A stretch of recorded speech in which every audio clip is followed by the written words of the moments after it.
আসসালামু আলাইকুম গাইস।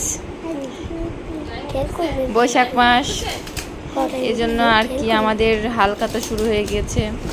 যাই হোক, আমাদের দোকানে না, আমরা হচ্ছে ছোটোখাটো একটা ব্যবসায়ী, গার্মেন্টস ব্যবসায়ী। তো কিছু দোকানে হালখাতা থাকে, তো সেখান থেকেই আর কি হালখাতা করা হয়েছে। একদিনে 2-3টা দোকান, 3-4টে দোকানে হালখাতা ছিল। যাই হোক, সেখান থেকেই মিষ্টিগুলো দেয়া হয়েছে। এখানে প্রায় 15-16 কেজি মিষ্টি হবে। যাক, মানে আর কি যে দোকানে হালখাতা ছিল তারা অনেক আর কি মিষ্টি দিয়েছে আমাদের।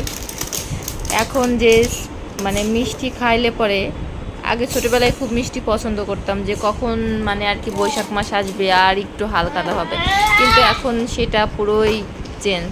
এখন বাসায় কত মিষ্টি থাকে, খেতেও মন চায় না। যাই হোক, সেটা আর বলবো না। এখন তো মিষ্টি দেখলেই ভয় করে, মিষ্টি খেতে মন চায় না। যাই হোক, তবুও মিষ্টি হালখাতায় নিয়ে আসছি, দেখা যাক কি করা হয়।